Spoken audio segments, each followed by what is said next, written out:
کیا ماں باپ ان سے کہہ رہے ہیں کہ ہمارے لیے اس کمرے کو گرا رہے ہیں، اس پہ گرا دو، جب ہم بات کرنے نہیں گرا یہ لے سکتے ہیں؟ ان کا سوال یہ ہے ماں باپ بوڑھے ہوں، وہ کچھ کر نہ پا رہے ہوں، بچوں کے ساتھ رہتے ہوں، بچے خرچہ نہیں دے رہے، تو کیا اپنے مکان میں رہنے کا کرایہ بچوں سے مانگ سکتے ہیں؟ بالکل مانگ سکتے ہیں بھائی۔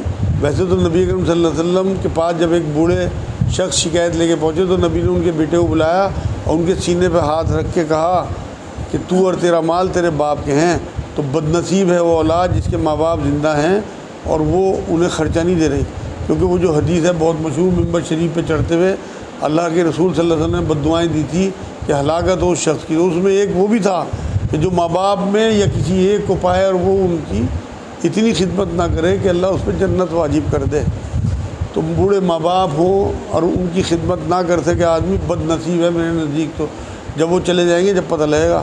میں 60 سال کا بڈھا ہوں، آج بھی اپنی ماں باپ کو روتا ہوں۔ اس لیے جو بھی لوگ یہاں موجود ہیں جن کے ماں باپ زندہ ہیں، خیر مناؤ جیسے بھی ہیں، جاہلی صحیح، بیماری صحیح، کھانسنے والے صحیح، ٹوکنے والے صحیح، گالی باز صحیح، ان کی بہت محبت خدمت کرو۔ جب وہ چلے جائیں گے آپ کو جب پتہ لگے گا ٹین شیڈ ہٹیا آپ کے سر سے، جو آسمانی آفتیں ہیں وہ سب جھیل جاتے تھے۔ فری کی دعائیں دینے والی مشینیں ہیں۔ آپ جب کپڑے پہن کے پلٹتے ہو آپ کی ماں دعا دیتی ہے کہ میرے بچے کی حفاظت کرنا اللہ پاک، اسے نظر بد سے بچانا۔ باپ کا دل ایسا ہے، وہ یہ چاہتا ہے کہ میرا بچہ میرے زیادہ ترقی کرے، میرے سے زیادہ لمبا ہو، میرے زیادہ مال ہو، اس کے بعد میرے زیادہ عزت ہو، اور ہم آنکھیں دکھاتے ہیں انہیں۔ آج تو میرے پاس ایسے کیس آتے ہیں کہ ہاتھ اٹھاتے ہیں اپنے ماں باپ پہ کیونکہ وہ کمزور ہو گئے، کچھ کر نہیں پاتے تو اس لیے قدر کرو ان کی، یہ تمہاری جنت ہے۔ جنت نبی نے بھی فرمایا تمہارے ماں باپ تمہاری دوزخ بھی ہے، جنت بھی ہے۔ جو لوگ اپنے ماں باپ کو خرچہ نہیں دے رہے، اپنے بیوی بچوں کو خرچہ دے رہے ہیں، وہ دوزخ کما رہے ہیں۔ کنفرم بتا رہا میں بات نبی کی حدیث سے۔ اس لیے قدر کرو میرے بھائیوں، آج سے بے انتہا پیر دھو دو پیا کرو، روز ٹانگیں دبایا کرو یہ سمجھ کے کہ ہم جنت میں بیٹھے۔ حضور نے فرمایا ماں کے پیروں کے نیچے جنت، چاہے آپ کی کتنی عمر ہو، اور باپ کو جنت کا دروازہ۔ آپ اپنا دروازہ بند کیے بیٹھے صرف اس وجہ سے کہ وہ 60-70 سال کی عمر میں چڑچڑا ہو گیا، زیادہ بولنے لگا، گالیاں دینے لگا۔ ارے بھائی وہ اگر ظلم کرے گا اللہ کے یہاں بھگتا ہے، تو اپنی جنت بچا لے۔ یہ کہا گیا ہے کہ والدین کے سامنے افتک نہ کریں، لیکن کچھ ضعیف والدین ہیں اور وہ الٹی ضدی کر لیتے ہیں کہ جس چیز پہ پابندی ہے کھانے کی پینے کی، لیکن وہ وہی مانگتے ہیں۔ تو کیا اس حالت میں والدین کو سمجھانے کے ساتھ تھوڑی تنبیہ بھی دینے ہیں، تھوڑا سا سخت الفاظ استعمال کرتے ہیں؟ بڑا اچھا سوال ہے، بہت اچھا۔ ان کا سوال یہ ہے کہ ماں باپ بوڑھے جب ہو جائیں ضعیف تو ان کو کئی بار ایسا ہوتا ہے کہ وہ کچھ ایسی چیزیں مانگ بیٹھتے ہیں ضد میں اور مانتے نہیں، تو ایسے میں کیا کریں؟ تنبیہ کریں یا انہیں کس طرح سے سمجھائیں؟ بھائی نرمی سے ہی سمجھانے کو حکم ہے۔ آپ نے خود ہی کہا کہ قرآن میں اللہ نے کہا اوف بھی نہ کہو۔ جب یہ بڑھاپے کو پہنچے، سورہ بنی اسرائیل کی آیت ہے جو آپ بیان کر رہے ہیں کہ جب یہ بڑھاپے کو پہنچیں تو ان کے سامنے کندھے جھکا کے رکھنا، اوف بھی نہ کہنا، انہیں کوئی تکلیف نہ پہنچے تمہاری ذات سے۔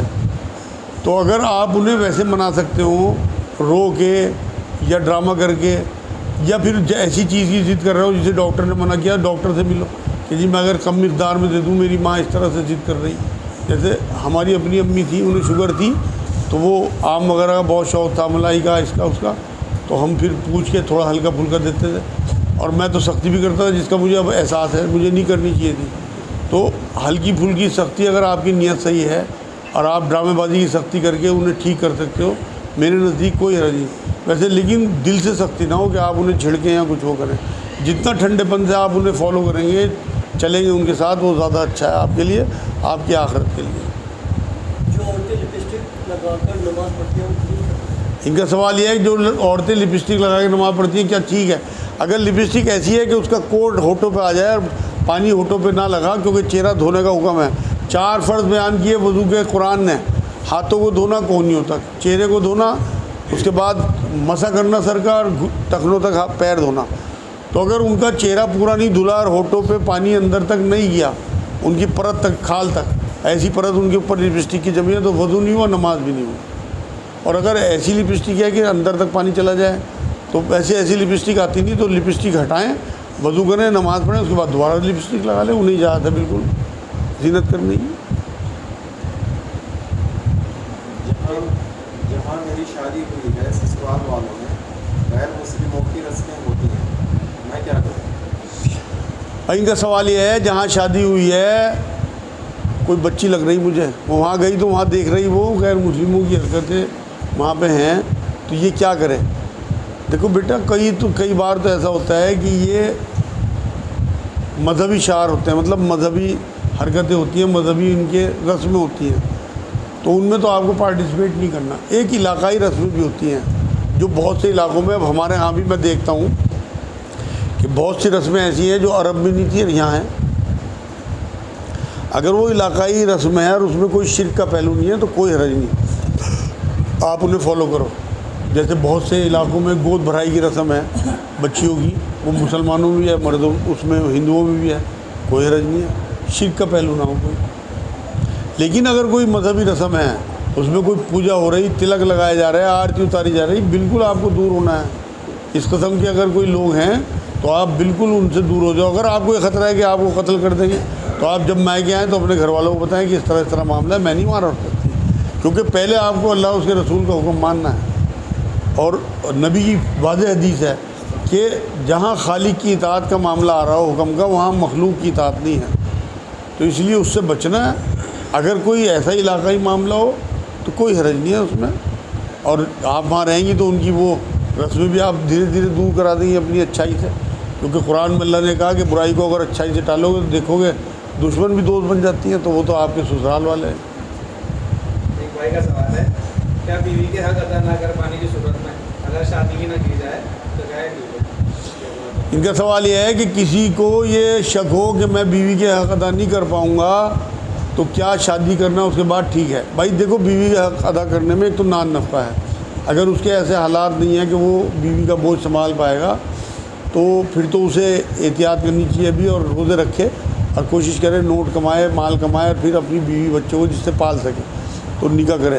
اور دوسرا ہوتا ہے کہ ازواجی جو تعلق ہوتے ہیں وہ قائم نہیں کر پائے گا، کوئی ایسی کمزوری اس کی اپنی غلطیوں کی وجہ سے یا قدرتی طور پہ وہ اس قابل نہیں ہے کہ وہ عورت کے حقوق ادا کر سکے، تو وہ بالکل ناجائز ہوگا اس کے لیے نکاح کرنا، دھوکہ دینے والی بات ہوگی۔ تو بالکل ایسے میں نکاح نہ کرے۔ اس میں جو نبی اکرم صلی اللہ علیہ وسلم کی حدیث ہے کہ جو نکاح نہ کرے وہ ہم میں سے نہیں، وہ اس پہ اپلائی نہیں ہوگی۔ تو وہ اپنا علاج کرے، پہلے ڈاکٹر سے پوچھے کہ اگر وہ ٹھیک ہونے کے چانس ہوں اس کے تو علاج کرے طریقے سے، اور اس کے بعد پھر نکاح کے لیے ہاں کرے۔ ہمارے محلے میں مسجد بن رہی ہے اور مسجد بنتے پارٹی بازی ہو گئی، وہاں پارٹی ہو، تو ہم پیسے کیسے دیں اور کسی سے، اور پارٹی بازی کیسے؟ ان کا سوال یہ ہے کہ محلے میں مسجد بن رہی ہے اور وہاں پارٹی بازی ہو گئی تو ہم کسے پیسے دیں اور یہ پارٹی بازی کیسے ختم ہو؟ دیکھو جی، 2 رکعت نماز نفل پڑھ کے اللہ سے دعا کرو۔ قرآن میں اللہ نے کہا کہ مدد چاہو صبر و صلات سے، ایک تو صبر کرو اور ان لوگوں کے جھگڑے پہ خاموش ہو جاؤ، اللہ سے مدد چاہو 2 نفل پڑھ کے۔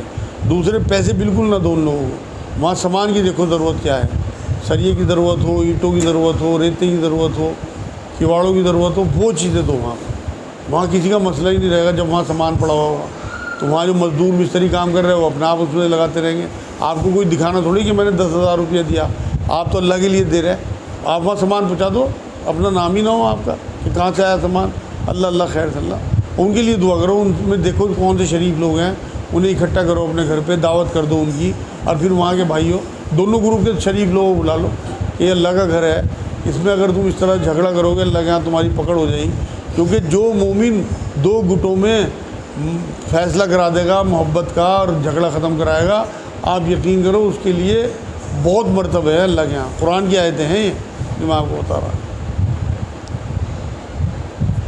اور اس کو گھر میں قرار سے رہنے کا حکم ہے، آج بالکل زیادہ تر عورتیں باہر رہتی ہیں، کیا ٹھیک ہے؟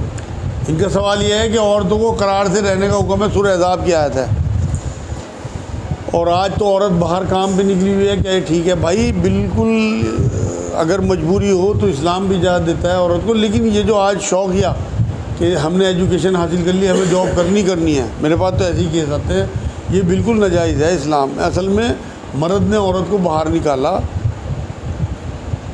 اور اپنا کام کر لیا، مطلب اپنے آپ ناکارہ ہو گئے۔ اب عورت کو باہر نکال کے مان لو معاشی طور پہ 50% کا ہی فائدہ ہو گیا، لیکن معاشرے کا تو 95% نقصان ہو گیا. سارے کے سارے مرد دیکھ لو آپ بے بہرا ہو گئے. جو تربیت کرنے والی ماں تھی اسے تو آپ نے باہر نکال دیا. اور وہ جب 8 گھنٹے 10 گھنٹے کام کر کے گھر آئے گی وہ کیا تربیت کر لے گی بچوں کی؟ اصل تو یونیورسٹی ماں ہے جو اپنے بچوں کو پڑھائے گی بھی، لکھائے گی بھی، تربیت بھی کرے گی. حضرت فاطمہ رضی اللہ تعالیٰ عنہ کے بارے میں آتا ہے چکی پیستی رہتی تھی، قرآن پڑھتی رہتی تھی، بچے باندھے ہوئے ہوتے تھے. تو آج کہاں رکھا ہے یہ معاملہ؟ بچوں کی تربیت کون کرے گا؟ باپ کام پہ، ماں کام پہ، بچے نوکروں کے حوالے. نوکری کھانا کھلا رہے ہیں، نوکری پانی پلا رہے ہیں، نوکری پوٹی صاف کر رہے ہیں. ماں کی ممتا تو ختم ہو چکی. تو آپ کی اگر بیوی 10 20 50 ہزار روپے لا بھی رہی، آپ تو تصور بھی نہیں کر سکتے کتنا بڑا نقصان اس کے باہر نکلنے سے ہوا. اصل پراپرٹی ہماری اولاد ہے جس کے بارے میں نبی نے فرمایا کہ صدقہ جاریہ ہے جس نے اچھی اولاد معاشرے میں چھوڑ دی. اگر آپ انہیں زنا کاروں کو، شرابیوں کو، ریڈ کارپیٹ والوں کو، لگژری لائف چاہنے والوں کو، حرام کمائی کرنے والوں کو چھوڑ کے جاؤ گے، یہ صدقہ جاریہ بنے گا آپ کے لیے. یہ آپ کے نامۂ اعمال میں گناہ لکھوائیں گے. کیونکہ اسی حدیث کو جب آپ الٹا کرو گے نا تو گناہ گار اولاد چھوڑنے کا مطلب بھی یہی ہے. جب آپ ان کی تربیت میں کوئی کنٹریبیوشن نہیں کر رہے اور آپ اپنی بیویوں کو نوکری پہ بھیج رہے یا دھندے پہ لگا رہے، کہیں دکانوں میں بٹھا رہے، تو آپ یقین کریں آپ بے بہرا کر رہے اپنی اولاد کو دین سے بھی اور ان کی آخرت سے بھی. یہ بڑا نقصان ہے عورتوں کو باہر نکالنا میرے نزدیک. کیا کسی کا جھوٹا کھانے سے محبت پیدا ہو جاتی ہے؟ ان کا سوال یہ ہے کیا کسی کا جھوٹا کھانے سے محبت پیدا ہو جاتی ہے؟ بالکل نہیں بھائی، ایسا تو کوئی حدیث سے ثابت نہیں ہے. یہ تو معاشرے کی اڑائی ہوئی باتیں ہیں.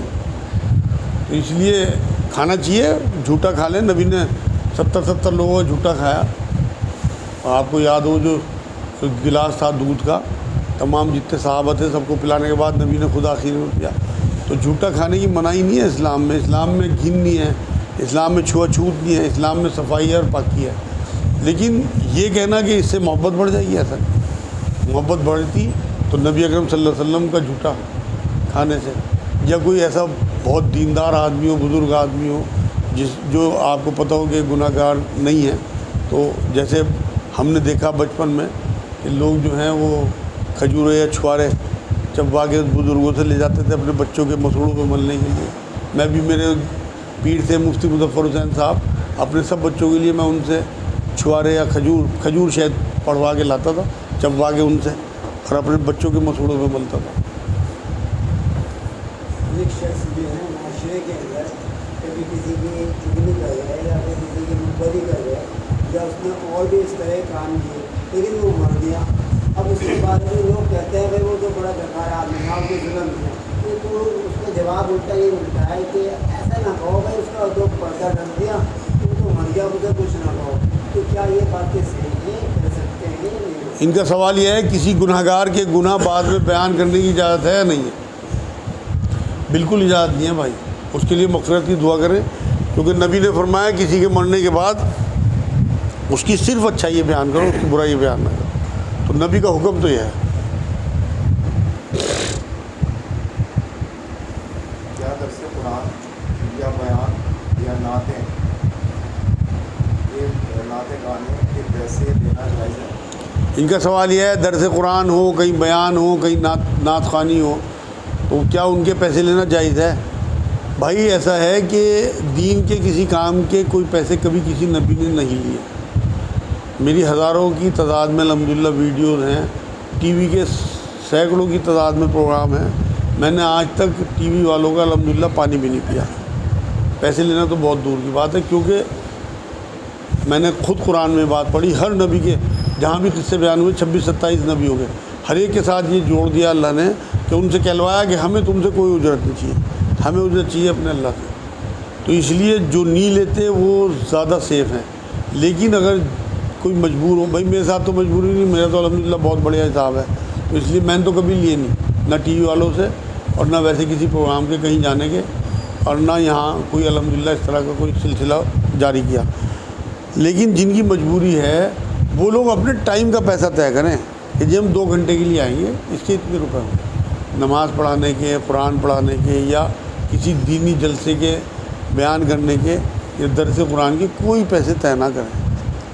قرآن کا یا دین کے کاموں کا کوئی پیسہ نہیں ہوتا. آپ اپنے ٹائم کا کہ بھائی 2 گھنٹے کے لیے آپ مجھے بلا رہے ہیں, اس میں بیان کرا لو, کوئی اور کام کرا لو, کوئی اور بات پوچھ لو, تو کوئی حرج نہیں ہے, اس میں منائی نہیں ہے.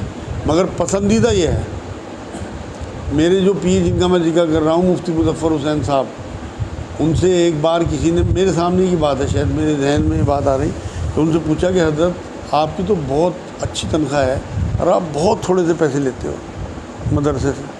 تو ان کا جواب سنیے آپ, بڑا مطلب میرے دل کو لگا تھا وہ جواب. یہ ہوگی 20 سال پرانی بات شاید. تو ان کا جواب یہ تھا کہ گندگی جتنی کم لی جائے اتنا اچھا ہے.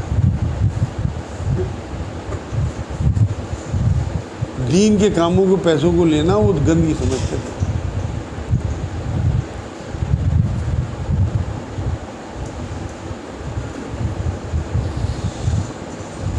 ٹائم بتاؤ جی. یہ سوال ہے میرا, واشنگ مشین میں جو کپڑے ڈالتے ہیں, سبھی کپڑے ڈالتے ہیں, اس میں ناپاک بھی ہوتے ہیں اور پاک کپڑے بھی ہوتے ہیں, تو ایسے سب کپڑوں کو مکس کر کے دھونا کیا ہے؟ ان کا سوال یہ ہے مشین میں پاک ناپاک کپڑے دھونا کیا جائز ہے؟ بھائی بالکل دھو سکتے ہیں, لیکن بعد میں سبھی کو پاک کر لیں. 3 بار پانی بہانا ہوتا ہے, مشین سے نکالیں. جب میل کچیل گندگی سب اس میں چلی گئی مشین میں, تو اس کے بعد مشین کو بھی 3 بار دھو لیں اور ان کپڑوں کو بھی 3 بار تیرا لیں پانی میں, پاک ہو گئے. اچھا, ایک مشین ابھی آئی ہے, آٹومیٹک نام ہے اس کا مشین کا, اس میں 1 بار کپڑے ڈال لے جاتے ہیں اور 5 یا 10 یا 15 منٹ بعد ٹائم فکس کر کے کپڑے اس میں سکھے بھی کرتے ہیں, اس میں بھی اکٹھے ڈال. بالکل نہ سکھائیں اس میں کپڑے, بلکہ بعد میں 3 بار پانی بہائیں. تھوڑی سی مشقت, دین کے لیے آپ تھوڑی سی مشقت اٹھاؤ گے تو آپ یقین کرو بہت بڑا اجر ملے گا. تو 3 بار پاک کرنا, نبی تو ایسا ہمیں دین دے کے گئے, کہیں کوئی رکاوٹ ہے ہی نہیں الحمدللہ. آپ یقین کرو میں تو تنہائی میں سوچ کے خوش ہوتا ہوں کہ اللہ نے مجھے مسلمان پیدا کیا اور مجھے دین کی سمجھ دی. اتنا حسین, اتنا پیارا, اتنا آسان دین ہے. اگر ہم فالو کرنا چاہیں تو آپ لطف اٹھاؤ گے, نشے میں رہو گے. میں قسم کھائے کہہ رہا کیمرے میں نشے میں رہتا ہوں دین کے. اور نبی نے یہی بات فرمائی ہے کہ اس طرح دین کو فالو کرو کہ لوگ تمہیں دیوانہ کہنے لگیں. مطلب ہر ٹائم کی بات نہیں میں کر رہا, مگر اکثر مجھے محسوس ہوتا ہے کہ جیسے دیوانگی سے چھا جا دین کی. تو آپ پڑھو, اپنے اندر اتارو, انشاءاللہ دین بڑا سہل ہے. خود نبی فرما کے گئے کہ میں آسان دین لے کے آیا ہوں. اگر کپڑے ناپاک نہ ہوں تب بھی 3 بار پاک کرنے ضروری ہے. ان کا سوال یہ, کپڑے ناپاک نہ ہوں تب بھی 3 بار پاک کرنے ضروری ہے. کیا حرج ہے یار اگر پاک کر لو تو؟ بھائی جتنا آپ مان لو 1 بار آپ نے پاک کرے, کوئی اس میں ناپاکی لگی گئی ہو جانے انجانے, آپ کو نہیں پتہ لگا, آپ کا پاجامہ ہے, آپ کہیں سے گزر رہے, چھینٹیں آ گئی, آپ کو پتہ بھی نہیں لگا, تو کم سے کم آپ کی تسلی ہو جائے گی. کئی بار ایسا ہوتا ہے کہ میں کہیں باہر سے آیا تو کیونکہ وہاں کے واش روم وغیرہ یا پانی وغیرہ کا مجھے وہم سا ہوتا ہے, تو میں آگے نہاتا ضرور ہوں گھر آ کے, جس سے کہ میں اپنے ذہنی طور پہ فریش ہو جاؤں کہ ہاں میں پاک ہوں بالکل. حالانکہ ان کا پانی کا نہیں پتہ مجھے پاک ہے نہ پاک ہے, لیکن ایک اپنی تسلی کے لیے آپ پاک کر لو تو زیادہ